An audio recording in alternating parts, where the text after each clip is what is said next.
kesempatan yang lalu kita sudah bahas tentang pembantaian sebuah tragedi yang disebut dengan tragedi Bi'r Ma'unah, ketika Rasulullah SAW 70 orang daripada sahabat beliau semuanya dibantai habis.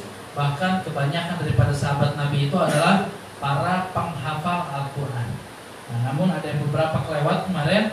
Di antaranya saya sudah sampaikan yang selamat ada satu orang namanya Ka'ab bin Zaid.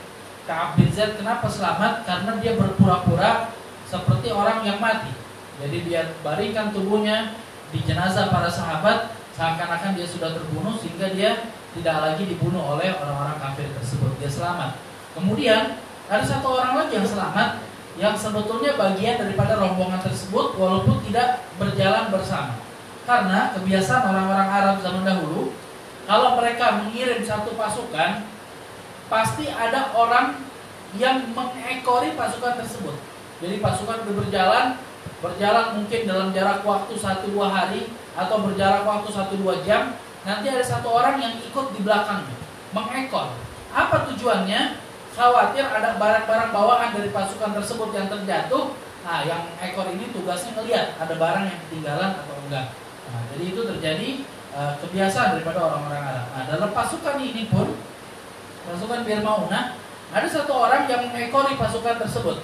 Bukan pasukan, ini karena mereka bukan mau perang, mereka datang untuk dakwah, 70 orang ini. Nah, rombongan tersebut ada satu orang yang mengekori yang bernama Amr bin Umayyah. Nah, Amr bin Umayyah, dia datang belakangan karena memang tugasnya dia dapati ternyata kawan-kawannya semua sudah terbunuh. Nah, ketika sampai di lokasi Bi'r Ma'unah, dia dapati semua kawan-kawannya sudah terbunuh, sudah dibantai. Akhirnya Amr bin Umayyah ini kembali untuk menyampaikan cerita kepada Nabi Muhammad SAW. Nah, kemudian ini ada 2 poin yang kemarin saya salah sampaikan. Amr bin Umayyah di tengah jalan bertemu 2 orang. Kemarin saya bilang yang membunuh itu namanya Ka'ab bin Zaid, bukan. Yang membunuh namanya Amr bin Umayyah Ad-Damri. Nah, Amr bin Umayyah ini ketemu sama 2 orang yang dia pikir 2 orang ini adalah pasukan kafir yang berasal dari Bi'r Ma'unah yang mengejar dirinya. Dia pikir ini rombongan pasukan kafir yang mengejar dirinya. Sehingga tanpa pikir panjang dia bunuh 2 orang tersebut. Khawatir kalau saya nggak bunuh nanti saya akan dibantai, nanti saya akan dibunuh. Maka Amr bin Umayyah Ad-Damri dia bunuh 2 orang tersebut. Yang celakanya ternyata 2 orang ini adalah 2 orang yang bukan pasukan kafir.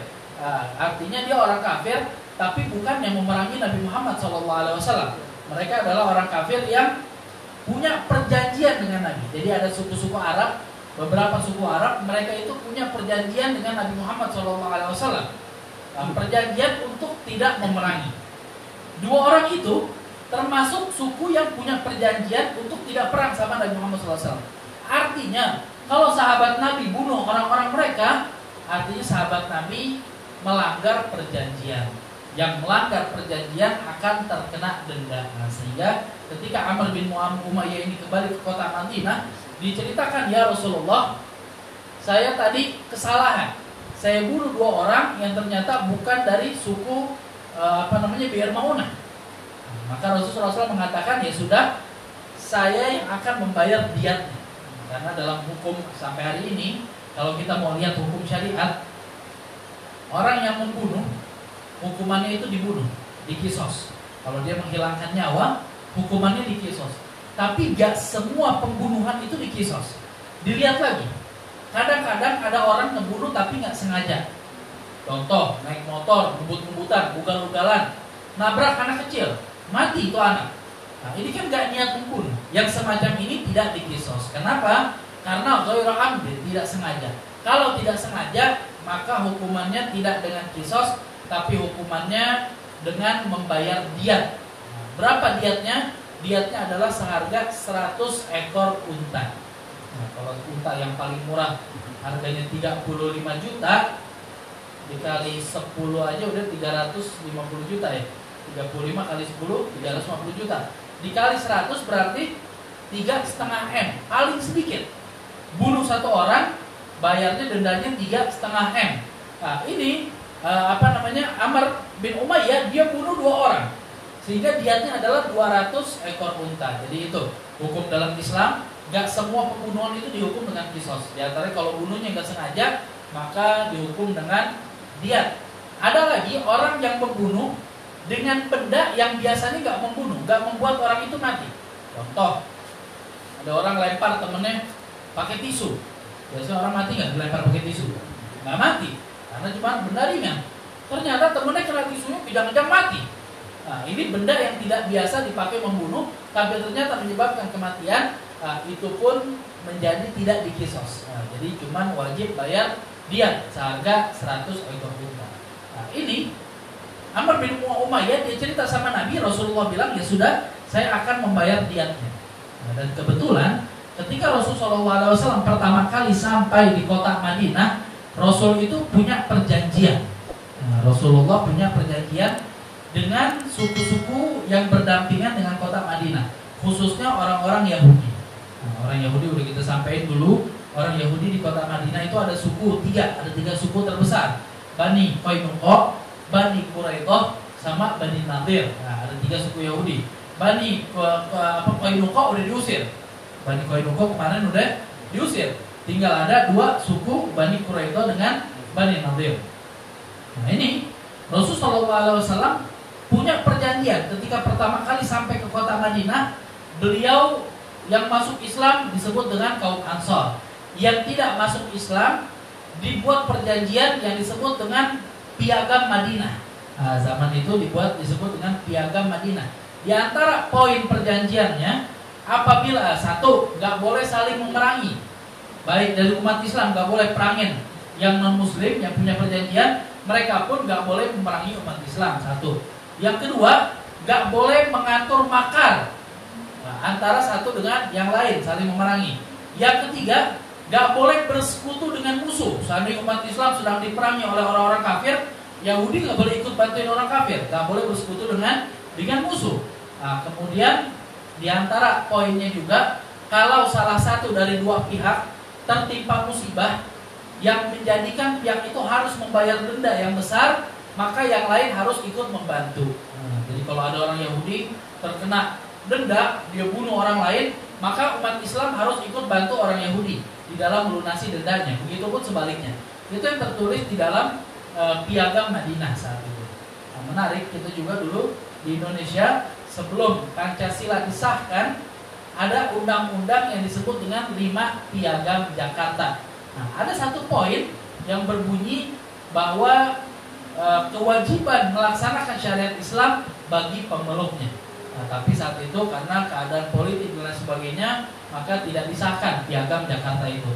Nah, kenapa disebut dengan Piagam Jakarta? Mencontoh Piagam Madinah. Nah, jadi Rasulullah punya Piagam Madinah, sehingga 200 ekor unta itu besar. Pada saat itu besar, dan Rasulullah berinisiatif untuk mendatangi Bani Nadir, suku Yahudi ini, untuk meminta bernegosiasi, kalian akan membantu berapa di dalam pelunasan diat ini. Nah, ini. Maka Rasulullah SAW bersama beberapa orang sahabat berangkatlah ke Bani Nadir. Berangkat ke Bani Nadir untuk membicarakan hal tersebut. Bani Nadir, mereka adalah suku Yahudi yang dipimpin oleh seorang yang bernama Huyai bin Akhtab.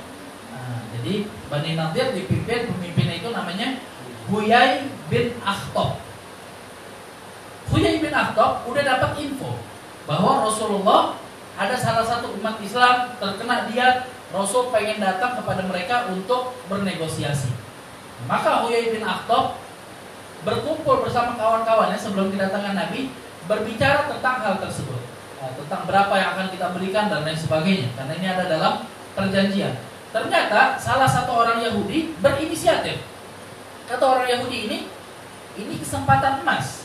Nah, ini kesempatan emas yang tidak akan terulang 2 kali. Karena pada kesempatan ini Muhammad akan datang ke tempat kita, duduk di tempat kita tanpa pengamanan yang terlalu ketat. Maka ini kesempatan kita untuk membunuh Muhammad. Gak bakal terulang 2 kali. Gimana cara bunuhnya? Nanti kita posisikan Muhammad duduk mendempet punggungnya itu ke dinding rumah. Nah, jadi nanti di halaman Rasulullah diposisikan duduk, punggungnya mendepet ke rumah. Karena rumah saat itu tinggi-tinggi, nanti ada satu orang ditugaskan naik ke tingkat paling atas, terus lempar batu dari atas ke arah kepala Nabi Muhammad SAW. Diharapkan dengan itu Rasulullah terbunuh. Nah, kalau Rasul sudah terbunuh, maka Yahudi bebas melakukan apapun, karena pemimpin umat Islam sudah tidak ada. Nah, maka saran ini diterima oleh siapa tadi namanya, Huyai bin Akhtab. Nah, diterima oleh Huyai bin Akhtab. Mereka rancang hal tersebut. Rasulullah SAW bersama para sahabat datang ke Bani Nadir, dan Rasul duduk di tempat yang diposisikan oleh Bani Nadir untuk berdiskusi. Nah, ketika sedang menunggu, ini ada orang beberapa sedang angkat batu ke atas. Malaikat Jibril datang kepada Nabi Muhammad SAW. Malaikat Jibril mengatakan, ya Rasulullah, bangun dari tempatmu, mereka merencanakan pembunuhan. Maka langsung Rasulullah bangkit, dan Rasul meninggalkan tempat tersebut tanpa mengabari para sahabat. Jadi Rasulullah langsung buru-buru pergi dari tempat tersebut. Ala kulli hal, kemudian para sahabat menunggu Rasul nggak balik-balik lagi, maka para sahabat pun pulang. Keesokan harinya Rasul kirim Muhammad bin Maslamah untuk memerintahkan Bani Nadir agar angkat kaki dari kota Madinah.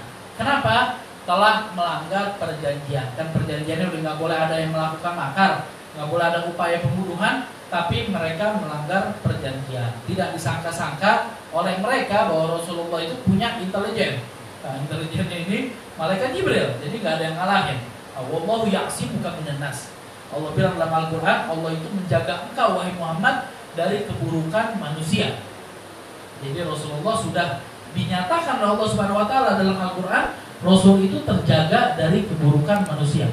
Sebelum ayat ini turun, sahabat itu setiap malam berganti-gantian jaga di depan pintu rumahnya Nabi. Nah, sebelum ayat ini turun, mereka menjaga Nabi Muhammad SAW. Tapi ketika ayat ini turun, Rasulullah mengatakan, Allah sudah menjaga saya dari keburukan manusia. Yang dimaksud Rasul dijaga adalah Rasul tidak akan dibunuh oleh manusia. Nah, tapi kalau dilukai, kalau disakiti masih mungkin. Kenapa? Perang Uhud kita udah bahas, Rasul disakitin. Di dalam Asbabun Nuzul surat Qul A'udzu Birabbin Nas dan Qul A'udzu Birabbil Falaq, kita tahu bahwa Rasul itu disihir. Rasul disihir oleh seorang penyihir Yahudi yang bernama Labid. Disihir oleh Labid dengan simpul-simpul yang diikat sehingga Rasulullah sakit sampai badannya nggak bisa bergerak. Kalau dibilang, kan udah Allah bilang dalam Al-Quran, Rasul nggak bisa disakitin sama manusia. Kok bisa kena sihir? Kok giginya bisa pecah pas saat perang Uhud? Nah, tafsirnya mengatakan yang dimaksud dengan Rasul dijaga adalah Rasul tidak bisa dibunuh. Adapun disakiti masih memungkinkan. Ala kulli hal. Nah, ini bukti Rasul tidak bisa dibunuh. Ketika ada upaya pembunuhan, Rasulullah langsung dikabari oleh malaikat Jibril. Sehingga Rasulullah pergi. Keesokan harinya Rasul perintahkan Muhammad bin Maslamah bawa pasukan ke Bani Nadir, katakan kepada mereka untuk angkat kaki dari kota Madinah. Nah, sehingga saat itu Huyai bin Akhtab sebagai pemimpin Bani Nadir, Yahudi pemimpin Bani Nadir, dia kebingungan. Diperintahkan oleh Rasulullah untuk angkat kaki. Datanglah seorang munafik yang bernama Abdullah bin Ubay bin Salul. Nah, Ibn Ubay ini munafik yang selalu punya peran di dalam pro kepada non muslim. Dia punya peran dalam pro kepada non muslim. Abdullah bin Ubay bin Salul datang kepada orang-orang Yahudi. Kemudian Abdullah bin Ubay mengatakan, wahai orang-orang Yahudi, kalian jangan mau angkat kaki. Demi Allah kami akan membantu kalian. Kami akan membantu kalian mati-matian. Kalau kalian perang, kami akan ada di pihak kalian memerangi umat Islam. Kalau kalian terusir, kami akan ikut bersama kalian keluar dari kota Madinah. Itu kata orang Yahudi, janjinya, kata orang munafik, janjinya orang munafik. Yang namanya orang munafik, kalau janji nggak bakal ditepati. Makanya dikatakan dalam satu riwayat hadis, ayatul munafik salah. Tandanya orang munafik itu ada 3. Di antaranya adalah wa idza wa'ada akhlafa. Kalau dia janji, nggak bakal dia tepatin. Hati-hati, yang nggak suka nepatin janji, berarti udah ada 1 ciri dari 3 ciri orang munafik. Nah, ini mereka janji, tapi mereka tidak tepati. Nah, sehingga Rasulullah SAW mengirim pasukan, dan ketika pasukan dikirim, dikepunglah Bani Nadir itu selama 6 hari oleh Nabi Muhammad SAW. Ketika mereka dikepung, orang munafik gak bantuin. Nah, mereka tidak datang, tidak nongol batang hidung. Mereka nggak bantuin, tidak sesuai dengan janji mereka. Nah, setelah dikepung 6 hari, bahkan di situ Rasul perintahkan untuk membakar pohon-pohon kurma. Nah, ini juga berbeda dengan hadis yang diriwayatkan oleh Imam Baihaqi. Rasulullah itu kalau kirim pasukan, selalu beliau pesankan jangan kalian bunuh seorang ahli ibadah, jangan kalian bunuh para pendeta, jangan kalian bunuh anak kecil, jangan kalian bunuh perempuan, jangan bunuh orang tua renta, jangan cabut pohon yang tidak perlu untuk dicabut. Itu pesan Rasul. Tapi dalam kejadian Bani Nadir agak berbeda. Rasul perintahkan untuk membakar pohon-pohon kurmanya Bani Nadir. Kenapa? Karena Bani Nadir ini merasa percaya diri untuk bertahan di dalam kepungan karena mereka punya penghasilan kurma. Sehingga Rasul perintahkan bakar kurmanya untuk menghancurkan mental dan keberanian mereka. Dan betul saja, pohon kurma dibakar oleh para sahabat, hancur mentalnya Bani Nadir, mereka menyerah. Nah, tanpa ada peperangan, mereka menyerah kepada Nabi Muhammad SAW, memilih untuk keluar dari kota Madinah. Nah, maka saat itu dikatakan Bani Nadir berbondong-bondong mereka keluar dari kota Madinah. Rasul mengatakan kalian harus keluar, tapi nggak boleh bawa barang bawaan terlalu banyak. Nah, cuma boleh diizinkan membawa barang bawaan 1 ekor unta, di kanan dan kirinya dipenuhi dengan barang bawaan, 1 lagi untuk ditunggangi. Cuma boleh begitu, nggak boleh bawa lebih dari 2 ekor unta. Sehingga Bani Nadir dikatakan mereka itu sebelum pergi mereka robohin rumahnya. Kenapa? Ya takut ditinggalin umat Islam. Buat apa ya kami capek bangun rumah bagus-bagus, ditinggal umat Islam. Sehingga mereka sebelum pergi, mereka robohi rumahnya. Yang bisa diambil, kusen-kusennya diambil, pintunya diambil, dan lain sebagainya. Sehingga mereka berangkat keluar dari kota Madinah. Nah, dikatakan juga mereka keluar dari kota Madinah dengan membusungkan dada, seakan-akan mereka bukan orang-orang yang kalah. Terusirlah Bani Nadir dari kota Madinah, dan Rasulullah menguasai daerah tersebut. Daerah itu dibagi-bagi oleh Nabi Muhammad kepada para sahabat dan kepada umat Islam. Pemimpin Bani Nadir tadi kita sebut namanya Huyai bin Akhtab. Siapa Huyai bin Akhtab? Dia adalah seorang Yahudi yang sangat kenal tentang Nabi Muhammad SAW. Dulu ketika Rasulullah pertama sampai di kota Madinah, Huyai bin Akhtab bersama salah satu kawannya lagi datang untuk melihat-lihat yang mana yang disebut dengan Nabi Muhammad. Ketika dia lihat, dia kembali. Kemudian terjadi percakapan antara keduanya. Yang temannya ini bilang kepada Huyai bin Akhtab, "Huwa, dia betul orangnya." Maka Huyai bin Akhtab mengatakan, dia 100% adalah orang yang dimaksud di dalam kitab-kitab kita. Nah, jadi dia udah tahu bahwa Rasulullah itu adalah Nabi terakhir. Tapi karena rasa hasad, karena rasa dengki dalam hati, dia tidak beriman sama Nabi Muhammad SAW. Jika dikatakan huwa, na'am, dia itu orangnya. Terus temennya nanya lagi, kalau memang dia orangnya, apa perasaan kamu kepada dia? Apakah kamu mau beriman? Apa kamu mau mendukung? Kan udah tahu ini Nabi.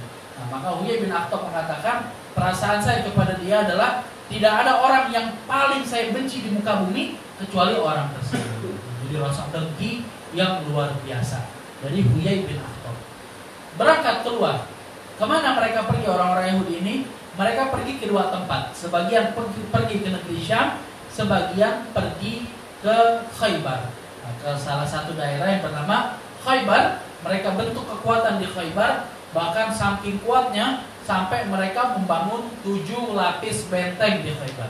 Sampai hari ini, kalau kita searching, kalau kita buka di Google, benteng Khaybar masih ada sisa-sisanya. Padahal itu dibangun 1400 tahun yang lalu.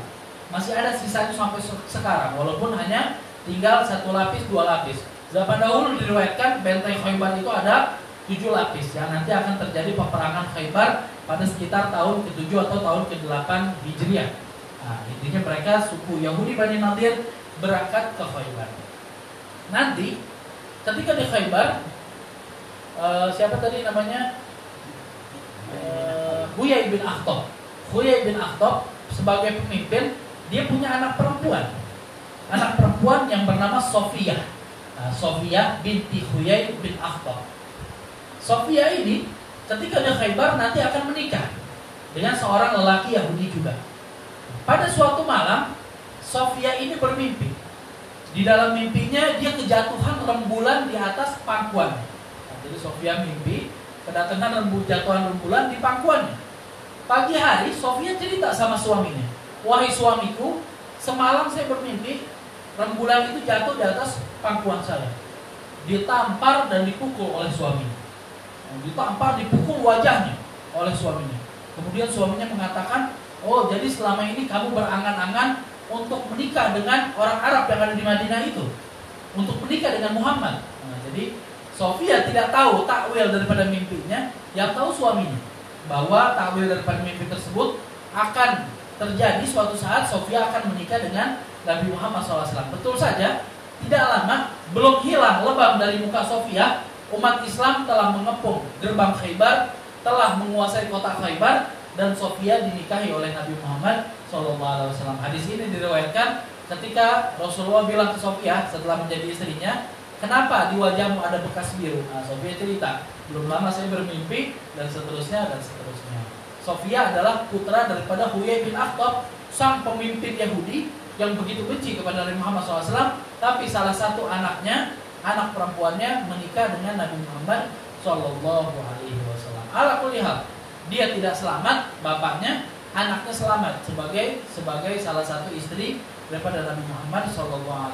Yang menarik, satu riwayat ataupun ayat Al-Quran ketika dalam surat Al-Kautsar, ayat yang terakhir Allah mengatakan, Inna syani'aka huwal abtar. Sesungguhnya orang yang mencerca engkau wahai Muhammad, dialah yang abtar, keturunannya terputus, atau keturunannya tidak akan bermanfaat sama sekali. Nah, ada khilaf antara para ulama ahli tafsir tentang ayat ini turun kepada siapa. Nah, ada yang mengatakan bahwa ayat ini turun kepada seorang Bani Quraisy, seorang Arab Quraisy, saya lupa namanya. Intinya orang ini membenci Nabi Muhammad, yang kalau Rasul lewat dia bilang, hei, itu abtar, itu orang yang nggak punya keturunan. Kenapa? Karena Rasulullah punya anak laki tiga-tiganya meninggal pas lagi kecil. Sehingga di kalangan bangsa Arab, anak perempuan itu tidak bermanfaat. Orang yang nggak punya anak laki berarti nggak punya keturunan yang meneruskan nasabnya. Nah, sehingga Rasulullah disebut dengan abtar oleh seorang kafir ini. Kemudian orang ini dikatakan semasa hidupnya dia punya anak yang sangat banyak. Padahal dalam Al-Quran Allah bilang, Inna syani'aka wal abtar. Orang yang cerca engkau, dia nggak punya keturunan. Tapi kok bisa dalam kehidupan orang ini punya anak banyak? Ternyata di antara semua anaknya tidak ada yang bermanfaat, tidak ada yang masuk ke dalam agama Islam. Jadi walaupun dia punya anak, tapi anaknya nggak bakal bermanfaat untuk dirinya secara di akhirat nanti. Nah, hati-hati. Kata Imam Suyuti, kutukan ini, ya kalau kita mau bahasakan dengan kutukan, daripada ayat Inna syani'aka wal abtar, orang yang bilang Nabi nggak punya keturunan, dia bakal celaka keturunannya. Kutukan ini, kata Imam Suyuti, bertahan sampai akhir zaman. Jadi hati-hati, ada orang zaman sekarang yang bilang Rasul itu nggak punya keturunan, Rasul itu nggak punya anak cucu, para habaib itu bukan keturunan Rasul. Hati-hati, boleh jadi malah kena kutukan daripada ayat tersebut. Kalau Huyai bin Akhtab aja yang Yahudi yang dengki sama Nabi, salah satu anaknya masih ada yang masuk Islam. Nah, sedangkan orang yang mengatakan Rasul gak punya keturunan, gak ada anaknya yang bakal bermanfaat untuk dirinya di akhirat nanti. Ala kulli hal, mungkin itu sedikit dari kejadian pada tahun keempat Hijriah. Insyaallah kita lanjutkan di kesempatan yang akan datang. Lebih kurang saya mohon maaf. Wassalamualaikum warahmatullahi wabarakatuh.